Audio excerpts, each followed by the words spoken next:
right. What are you getting? I said, like, the problem is like, I don't like to do vanilla, but their vanilla is not normal, and look, they're just making it right now. So I'm gonna do a Beach Madness. Let's do a small. Small Beach Madness. Did you want the Witzer or the Sunday? Let's do the Witzer. Witzer. They got it. Okay. Yeah, that's right. Witzer. Little curveball here. Let me get a cookies and cream. There you go. Cream and cherry? Of course. Yeah, you got it.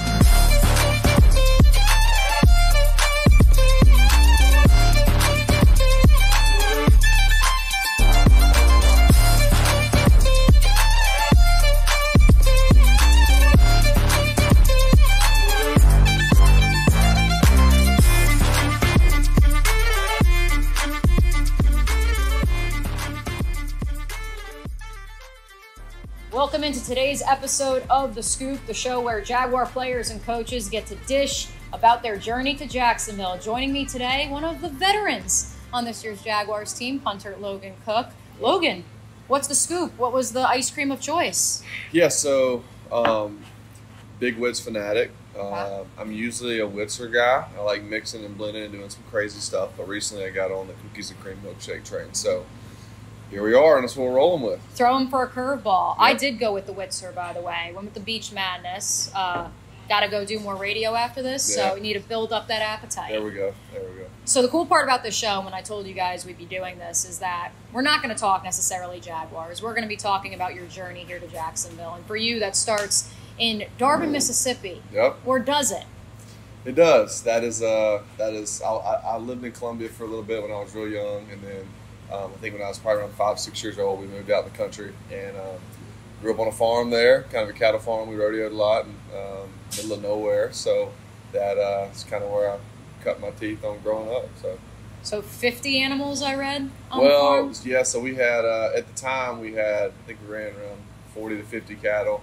Once I got into high school, I always wanted more, but my dad didn't really, I guess with sports and stuff, you couldn't really run that many cattle, but he had a full-time job as well as my mom. So we did a lot of rodeoing, so we had some horses, raised labs, and now I think he has around 120 head of cows he runs on it. So he definitely expanded since I left. So make sure you're eating the ice cream too. Yeah, I'm trying to pace myself. We're doing both. Smash some of it. So no, you're good.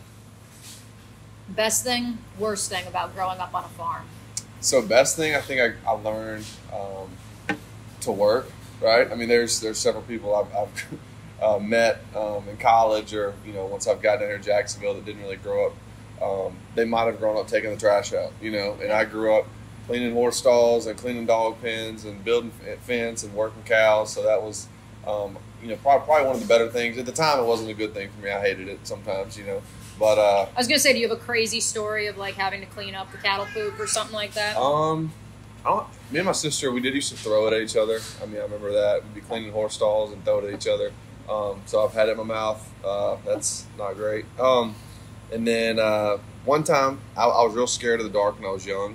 So I think I was probably around 7 or 8 years old. And I was so scared. Like when we got home from church late at night, or we got home from a ball game, like we would still have to go feed all the animals. And I think at the time we had probably 6 or 7 labs. Maybe not that many, but Labrador retrievers. Right. So I was pretty scared of the dark. So you got 40 cattle and you got 6 labs. Yep, and then probably 6 or 7 horses as well. Okay. So, but anyway, so my dad told me to go start on the dogs. He was going to come down in a second, and I was like, well, it's dark outside. I'll wait on you. And he was like, kind of got on me like, son, just go, And I got to the gate, which enters kind of the dog pen area, and it was pitch black dark, and a bright white German Shepherd, it wasn't ours, came out from behind the dog pens and chased me all the way back to the house. And so I'm sure my dad did not feel great about that one, but how old are you at this point? It definitely didn't help my scaredness of the dark. Yeah, how old are you at this point? Probably 8 years old, 8 or 9. That's not fair. No, but it's okay. Part of it. But you said you feel like growing up on the farm taught you work ethic. How much of that was also your parents, your grandparents? Yeah, I mean, my grandfather was a preacher, but he also, he had, my dad always jokes about it, like a football field size watermelon patch. So when my dad was a kid, he was picking watermelons and they were selling them and stuff. So, both of them were hard workers, and I guess I either, was going to get kicked out or learn to work hard as well. So. How long were the Cookes in Columbia area? When did they first come to Mississippi? So my mom's from like Pearl area, Terry, in Mississippi, and her grandma lived in Columbia, and so she moved to Columbia after she graduated college. I'm pretty sure. Yep, college. And then my dad was in college at rewind. My grandfather preached in kind of all over the state of Mississippi for a while. He ended up in Columbia for a little while, and that's kind of where my mom and dad met when my dad was finishing high school and going to college, and my mom was finishing her medical school. So. But I also understand your grandpa, first of all, wore a ton of hats. Yeah, a ton he of did. hats. He I did. mean, guy was a preacher, like you said, Yeah. works a farm. He also was a punter. Yeah, he was. He punted in high school. He actually played nose guard at a junior college back home for a little while, and I think back then he was probably, I don't know, 5'9", 160 pounds probably. Times were different, but he's also in the military, so that he definitely wore a lot of hats, and he's one of the most influential people in my life. So. Yeah, I was going to ask for you. Your grandpa was the one who took you out and taught you how to punt. Yeah. It's funny because I know my grandpa, and as I'm reading the story about you, like my grandpa didn't play soccer, but he coached my uncle a little bit, so he like kind of took it upon himself to like coach me. Yeah. But your grandpa, I mean, he had some street cred. Yeah, him and my dad. So I'm sure he taught my dad to punt too. So him and my dad were always teaching me, how to punt, and it was because I wanted to learn. But it was, I think there's a picture of me when I was, I don't know, probably 2 years old, punting a football, and he's actually holding it, and so that's a cool picture to always look back on. But The kids don't really grow up punting. no, they don't. Especially, I didn't play soccer or anything, so I was a quarterback my whole life until probably my sophomore year of high school, and started playing receiver, and so I was always involved in every sport I could be involved in, and I feel like with punting and kicking you don't hear that a lot, so. Yeah, everybody does the soccer guy. Right. And I feel like that's everybody. But, talk a little bit more of your grandpa. I know your mom and your dad, big influence on you, but your Right. grandpa in particular, what was it about your connection? Honestly, we just kind of clicked from hunting, fishing. All that sports, obviously. He definitely. I remember going to hospital visits with him when I was like 5, 6, 7 years old.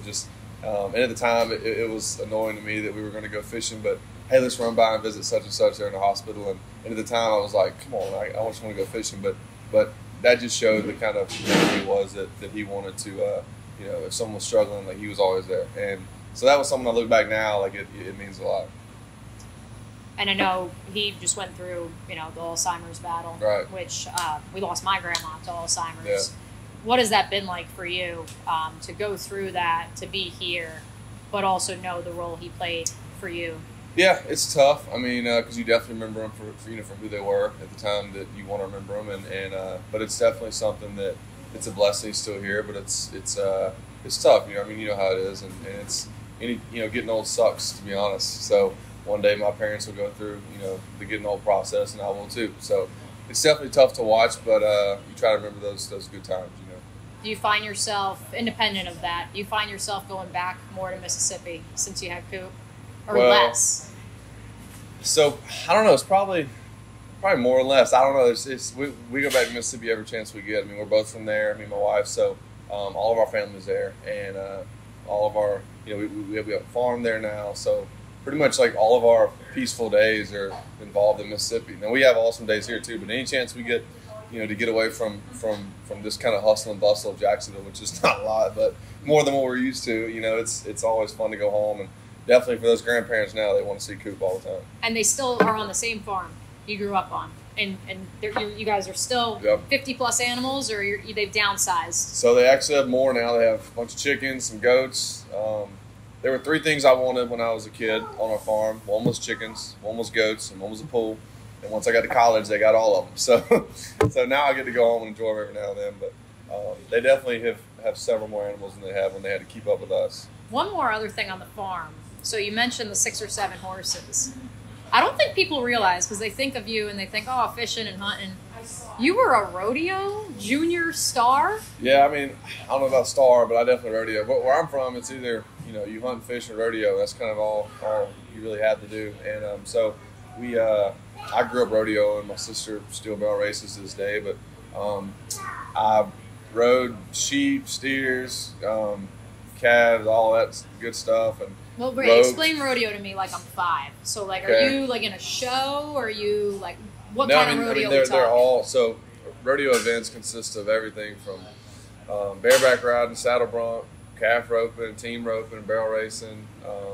Obviously bull riding. So there's several events, and but as a kid growing up in it, we would have. I would be in. It was pretty cool. The association I was in when I was a little kid is I think I started riding sheep when I was like 3 and 4, and then when I was 5, we transitioned to calves, and then after probably 6 or 7, you transition to riding steers. Then junior bulls. It's like a progression to actual bulls, but it was the small association I was in had these little tiny like PBR looking bucking chutes. So for us 5-year-olds, like we were charged up. We had the chaps, we had hats, we put a vest on. We were the did everything and to get on a sheep, but it was cool because we had our own little chute, and we took it way more serious than we probably should have. But no, and we started roping when I was probably 7 or 8, And your sister still rodeo? Yeah, she still barrel races to this day, and she married a hardcore cattle farmer, so they're living that life. Older or younger? Older, 3 years older. And so. she's still rodeoing. Yeah, she loves it.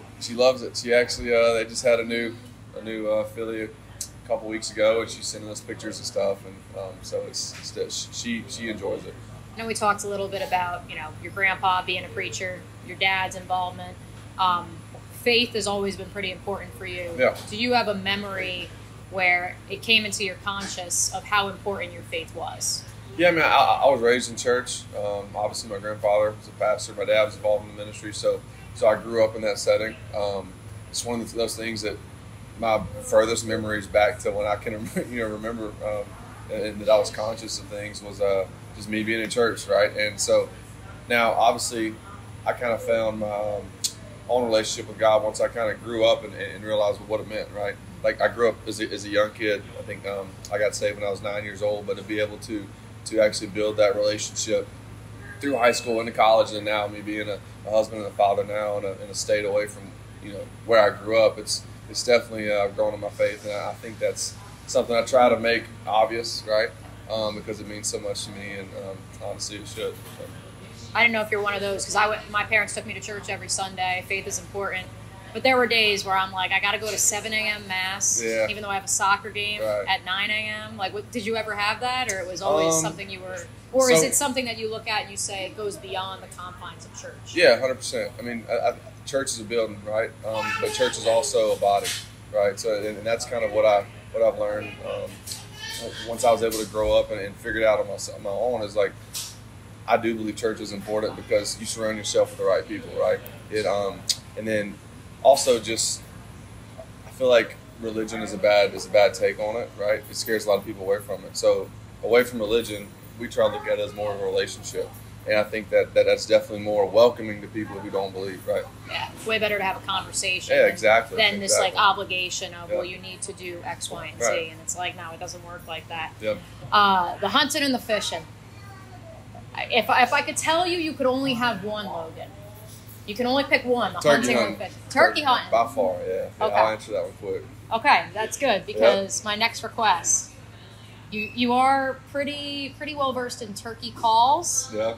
Can you give us a turkey call? So I can't, just because I don't actually do it with my mouth. I do it with a diaphragm call, but it's I'm not good enough to do it with my mouth. There are some people who like are a whistle or. Well, it's little diaphragm call. It's probably going to be about 1.5 inches long by about 1 inch to 1.5 inches wide, and it's just a flat piece of tape that has a little metal piece in it with a few reeds, and the reeds, the different way the reeds are cut out, detect different sound and all that kind of stuff. So there's definitely a lot of art that goes into making those things. Yeah, I didn't know if it's like actually like a whistle like you make with your mouth, or it's. Yeah, now there are some people who are blessed enough to do it, but I can't. It is difficult. Why turkey hunting?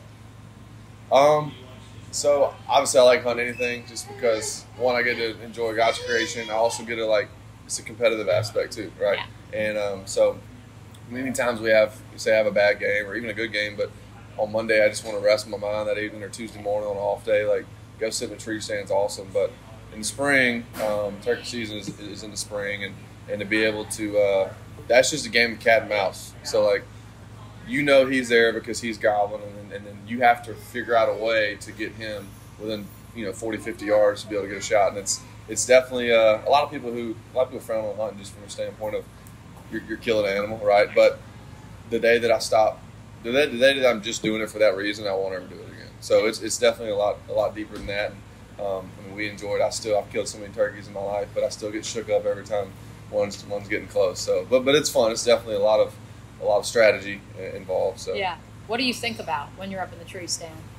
Try to nothing, honestly. Just completely zen. Yeah, it's just try to get those good vibes and just sit there and just find peace. I mean, there's people find their peace in several different ways, whether it's yoga or meditating or going to the beach and golfing, fishing, whatever it is, and just sitting in a tree stand on a nice crisp morning, and just kind of helps me find peace whether I had a bad game or not. So. Absolutely. So let's go back to high school. You're a quarterback. You really don't start focusing on the punting thing until when? So actually, like you saw a picture of me kicking when I was little. I've kicked my whole life just because they kind of taught me the way, and then. And it's probably not like every kid is looking to punt. No, they're not. I was definitely the weird kid on the playground that was always punting the football, So, but I played quarterback my whole life through Pee Wee from 3rd grade all the way until I think freshman, sophomore year. I switched to receiver. We weren't very good. We were kind of in a tough conference, and our school was bigger than our athletes were. If that makes sense. So it would have been nice if the school put a limit on it. We could have played in a smaller division, but. Especially because it was a private school, right? Yeah. So come on, give us the separate private. I know. So Mississippi, we, do better. We were dressing out probably around 30 to 35 guys, and we played teams that dressed out 80 to 90, and it was tough. But we competed in basketball and sometimes baseball, but it was it was a different market. But yeah, so I played obviously every sport: football, baseball, basketball, golf. I mean, anything I could touch, And but punting, I think probably my freshman year is when I kind of realized I wasn't good enough to play quarterback anywhere, so I wanted to play college football, and that was my kind of path in there. Was there any school outside of Mississippi for college you considered going to?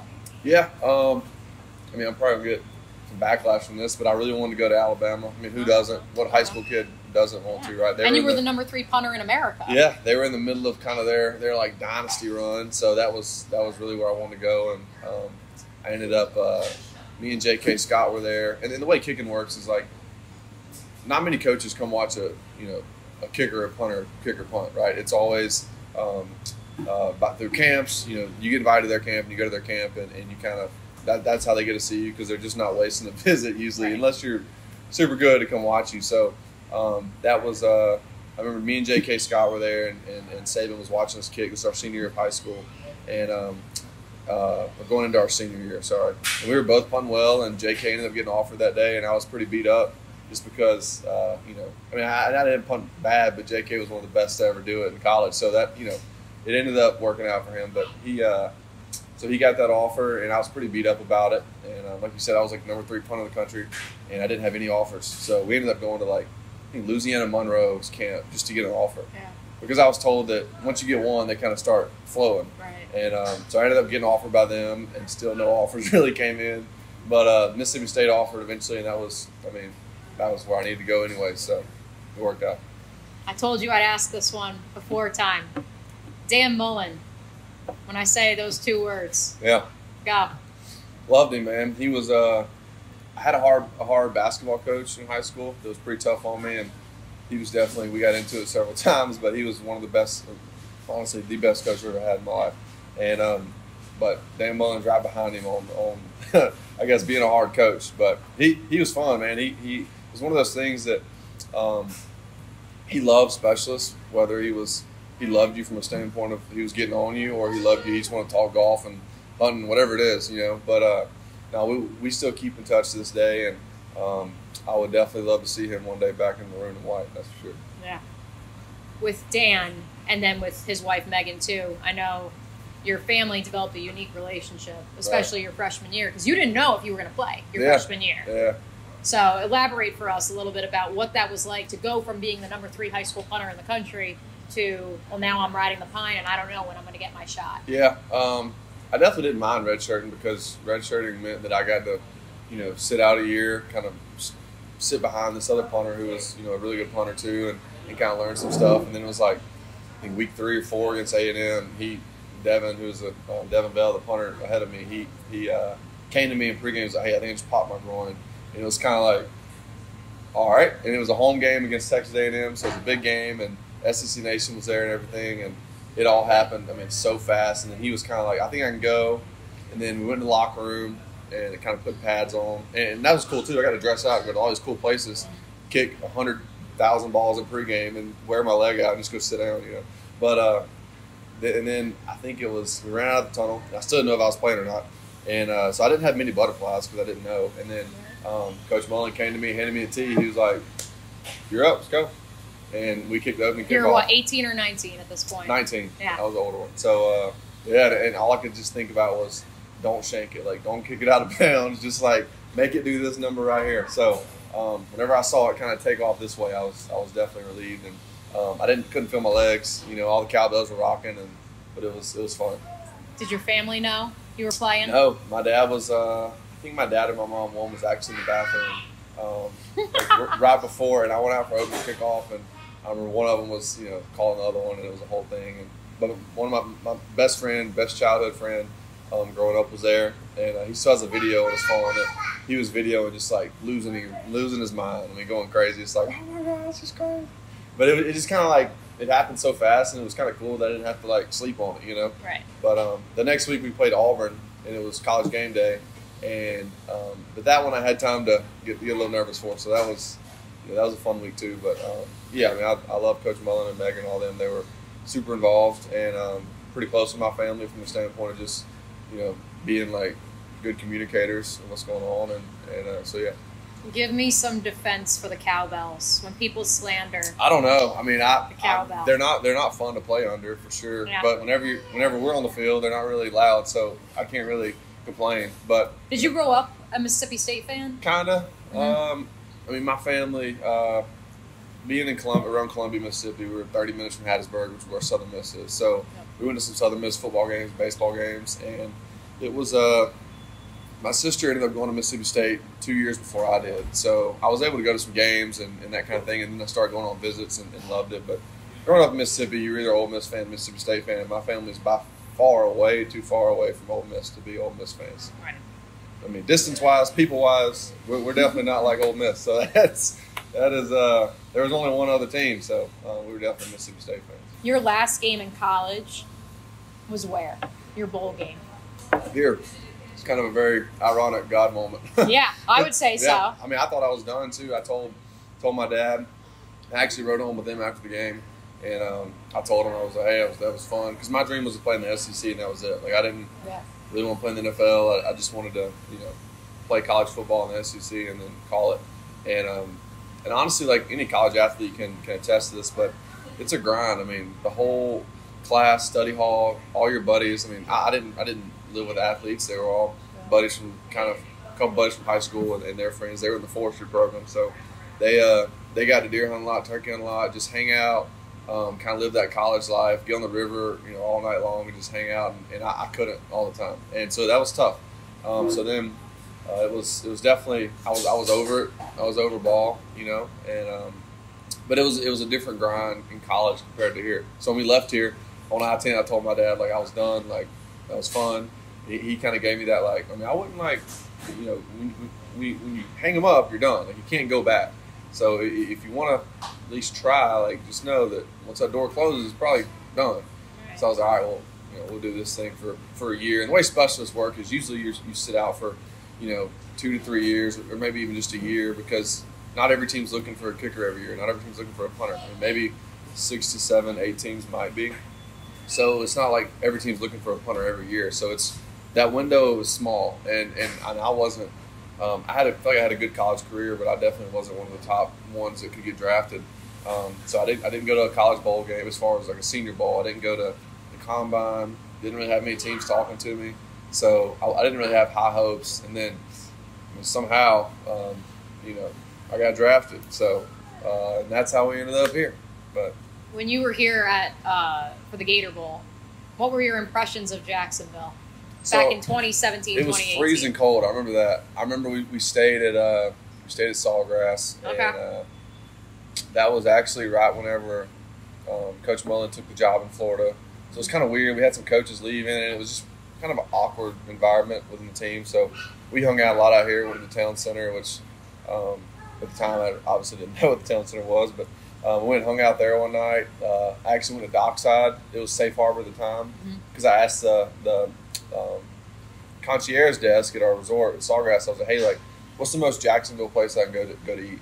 And they told me Safe Harbor. So we came up here. It was like we couldn't sit outside because it was like 30 degrees, and we ate here, and the food was awesome. So as soon as I got drafted here, that was the first place me and Tanner Lee went was Safe Harbor. No way. Yeah, That's amazing, and that's good because they're a 10-10 client. So there we go. We like to hear that. We like to hear that. So the day you get the call, did you have any contact with the Jags? A little bit. I mean, kind of. It was like. What were you doing when you got the call?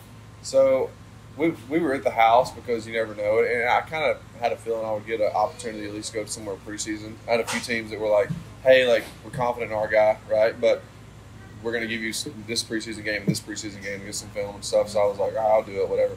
And I get to wear an NFL jersey, but they had actually called me. I came on a visit here. It was my only visit, a little pre-draft visit, and but I just wasn't that confident as far as like getting drafted, you know. And Jody called me.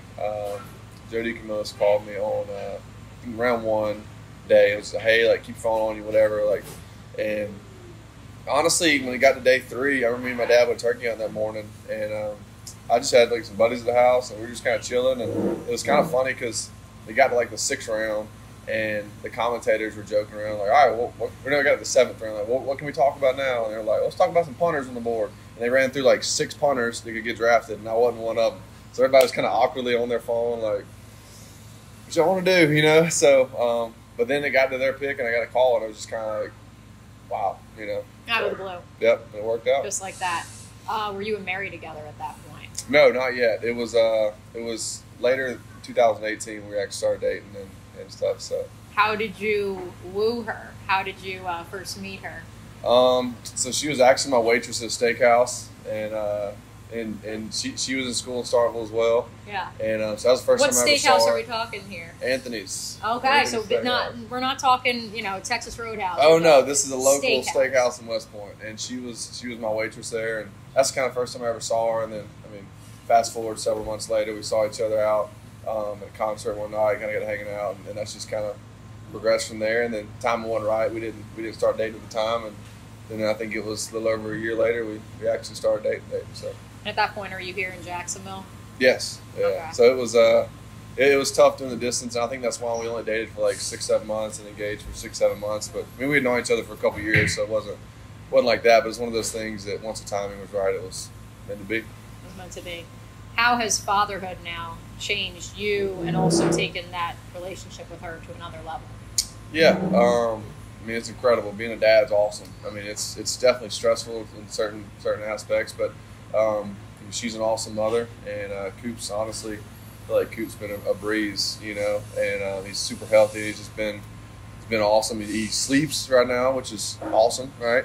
And so he's definitely been a blessing, and we got another one coming here in a few weeks. I was gonna say, is he ready for number 2? I think so. I mean, he'll tap her stomach all the time and say Tate, and whether he thinks her stomach's name's Tate or he actually thinks there's a baby in there, we don't know, but he definitely is kind of comprehending it. So I'm hoping he knows. But he's every time he hangs out with the younger baby, he's always super sweet and super gentle. So I'm hoping he'll be a good brother. I know he will. But I was gonna say, I think if it's a boy, you have to name it Tate. yeah. I don't think you have a choice now. No, that's it. He's given the name. All right, so I got a couple more kind of random things that I want to run through. Let's start with Zoe Ministries. Yeah. What is that? Why is it important to you? So probably, I guess it'd be a little over 2 years ago, me and my wife had kind of realized that, like, one, we were tithing and we were doing this, and we were definitely giving at certain times where certain things would pop up, but we definitely wanted something to give to and something to be involved with, because we're super blessed to have this job, so we felt obligated to do that, and we started praying about it, and it was kind of something that popped up. She knew a girl who married this guy who they ended up starting Zoe Ministries, and they're from Cleveland, Mississippi, and so that tie was already there. And but what they started doing some children orphanages over in Kenya, and now it's kind of evolved into they're starting to do a bunch of clean water initiatives from drilling wells and bringing the water to these villages that have been carrying water for miles forever. Your podcast, is it still going? Which podcast? Your hunting podcast. So I actually don't have a hunting podcast by myself, but I do have a YouTube channel.